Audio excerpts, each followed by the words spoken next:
నమస్కారం అండి. This is #యూ. దువ్వాడ శ్రీనివాస్ని నిన్న తీసుకెళ్లి పోలీస్ ఇన్వెస్టిగేషన్ చేస్తుంటే బయట రాద్ధాంతం చేసి పడేసింది దివ్యల మాధురి. రెచ్చిపోయింది. పోలీసులు పట్టుకుని ఏయ్ ఏయ్ అంటూ రంకిలేసింది.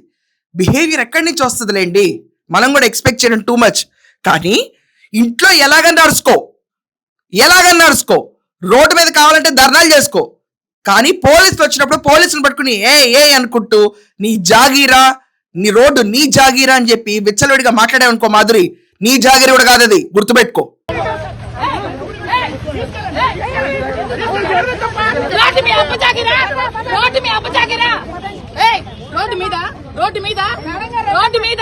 ఒక్కసారి తమాషాలు చేస్తే ప్రజల జాగీరది. ఈ జాగీర్ కబుర్లు పక్కన పెట్టు. దువ్వాడ్నేదో పెద్ద ఇండిపెండెన్స్ ఫ్రీడమ్ ఫైటర్ని తీసుకెళ్లి అరెస్ట్ చేసినట్టు, లోపల కూర్చోబెట్టి ఓసలు లెక్క పెడుతున్నట్టు, ఇంకో అరగంటలో మా నాయకుడిని బయటికి తీసుకురాకపోతే కార్యకర్తలు ఆత్మహత్యడానికి ప్రిపేర్ అవుతారంట. ఎవరా కార్యకర్తలు? నువ్వు, నీ బాడీ గార్డు, వెనకమాల 3 ప్లకార్డులు పుచ్చుకున్నాళ్ళు. ఆత్మహత్య చేసుకుని నువ్వు చేసుకోవాలి, నువ్వు తప్ప ఎవరు చేసుకోక్కర్లా.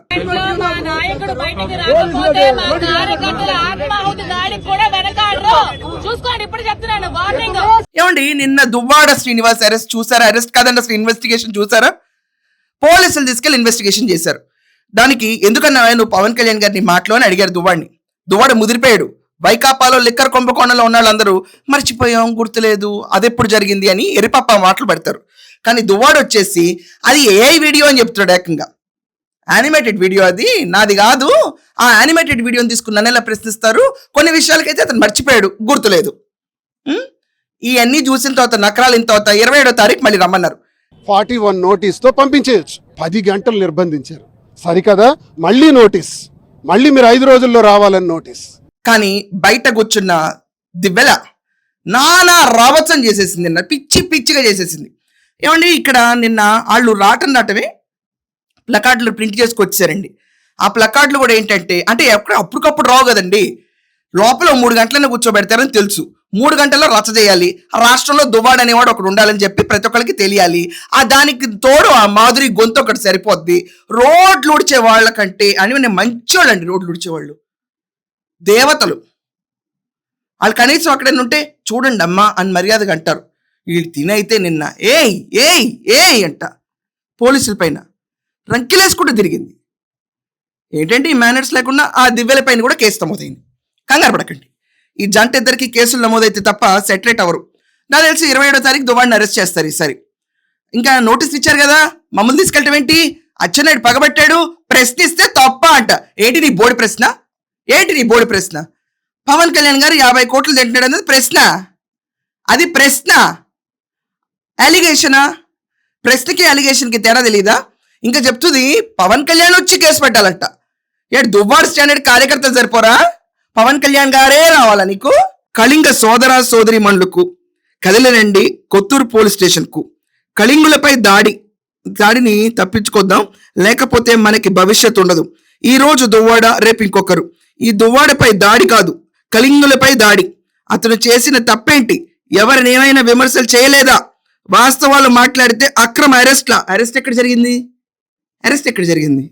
ఇలా ఉంటే తొక్కలో రాసేవన్నీ. ఇది కేవలం కళింగుల పైన కక్ష, రాజకీయంగా అణగదొక్కడానికి, ఇలా వగేరా కళింగ క్యాస్ట్ని తీసుకొచ్చారండి. కళింగుల పరువు పోలేదా? ఇంట్లో పెళ్లి కావాల్సిన కూతురుని పెట్టుకుని ఈ దివ్యల మాధురిని ఇంటికి తీసుకొచ్చి వాళ్ళనే బయటకు గెంటి వాళ్ళని అమ్మన బూతులు తిట్టించి ఏం చేస్తున్నాడు మీ కళింగ వారసుడు దువ్వాడ? ఏం చేస్తున్నాడు మీ కళింగ వారసుడు? వీళ్ళ ప్రేమ చరిత్రని ప్రతి ఒక్కరికి వర్ణించి వర్ణాలుగా చెప్తున్నప్పుడు పోలేదా మీ కళింగుల పరువు? ఆ రోజు మాట్లాడరా? ఎంత గొప్పవాళ్ళు కళింగులు, వీళ్ళ కోసం పోరాడతారా కూర్చుని? కళింగ వైఎస్ఆర్సీపీ అంట. ఈ క్యాండిడేట్ ఏమో వైఎస్ఆర్సీపీ నుంచి తీసివేయబడ్డాడు. అది కూడా క్రమశిక్షణ విభాగం వల్ల ఒకటి పనిచేసింది కాబట్టి. వీళ్ళు కూర్చుని ఈరోజు కళింగులపై దాడంట. ఏమండి, చూసే వాళ్ళందరికీ ఎలా ఉంటుందంటే, వాణి గారు ఉన్నారు, ఇతని వైఫ్. నాకు ఇతని వైఫ్ అని చెప్పడమే బాధగా ఉంది. ఆవిడ పేరు జస్ట్ వాణిగా మాట్లాడదాం ఈరోజు. వాణి గారు ఉన్నారు, ఎంత డీసెంట్గా ఉంటారండి. ఈ ముందు వెళ్ళింది, వాళ్ళ ఆయనేమో మొత్తుకుంటాడు మా ఆవిడ చాలా మంచిదని, మా కుదరలా అని చెప్తుంది. అక్కడేమో పెళ్ళైన కూతురు. ఆ అమ్మాయి పరిస్థితి ఆలోచించండి, కళింగులారా ఆలోచించండి. అలా అల్లుడి ఇంట్లో ఏమనుకుంటారు? బిగ్ బాస్కి వెళ్తుంది, కరిగిపోయిన కర్పూర దీపంలా నీ వంశధారలా అని చెప్తుంది కబుర్లన్నీ. అక్కడ కూడా వెళ్ళిపోయి ఇన్ఫేమస్ గా అయిన కపుల్ వీళ్ళిద్దరు. అంటే లిటరల్లీ నెగటివిటీ ట్రోల్లో ఫేమస్ సెలబ్రిటీ అనుకో తిరుగుతారు వీళ్ళందరూ. ఓహో మా మొహం 10 మందికి తెలుసు కదా, ఏ రకంగా తెలుసు అన్న విషయం వీళ్ళకి వద్దు. మా మొహం 10 మందికి తెలుసు, ఇది చాలు మాకు. ఏం చాలయా, ఏం చాలు? నిన్న రాద్దాంతం కూడా మళ్ళీ ఓ పిఆర్ స్టంట్ తీసుకెళ్ళినాళ్ళు. దువ్వాడు గారు బాగున్నారని చెప్పి పంపించేస్తారా పోలీసులో? రోడ్డు మీద కూర్చుని పోలీసుల పైన ఏ ఏ ఏ ఏ అనుకుంటా. ఇంత నాకు నిజంగా చెప్తున్నానండి, ఇంత చిల్లరగా నేను ఎక్కడా చూడలా. కంపేర్ చేయకూడదు వాణి గారిని, దివ్వేల మాధురిని. దువ్వాడ మాధురి పెళ్ళైందమ్మా, మంచిది, బాగానే ఉంటుంది. సో ఇదండి, నిన్న దువ్వాడ శ్రీనివాస్ ఉన్నాడు కదండి, దువ్వాడ శ్రీనివాస్కి 27వ తారీఖు మళ్ళీ రా అన్నారు. మళ్ళీ వెళ్తాడు. ఈ క్యాండిడేట్ రేపు మళ్ళీ నల్లచీర కట్టుకొచ్చి మళ్ళీ ధర్నాల దీక్షలు ముందే ప్రికార్డులన్నీ రెడీ కూర్చుంటారు. ఒక్క ఆడబిడ్డ లేదా ఆమె తప్ప రోడ్డు పైన పోరాడుతూనే ఉంటుంది అతని కోసం. నెక్స్ట్ టైం చీటీలు అక్కడ ఓట్లు లెక్క పెడితే ఒకటి కూడా రాదులేండి, తినేయటం తప్ప ఇంకేం ఉండదు. అది రాకపోతే ఎంతమంది ఉంటారో ఉండరో ఏ విషయంలో నేను చెప్పట్లేదు. సో నిన్న దివ్యల మాధురి బిహేవియర్ చూసిన మీ అందరికీ హర్షణీయంగా అనిపించిందా? నేను తప్పు చెప్తున్నాను? ఇది కళింగల్ పట్ల జరిగిన అన్యాయమా? దీనిపైన కూడా ఖచ్చితంగా కమెంట్స్లో రాయండి. That's all for now. Thank you.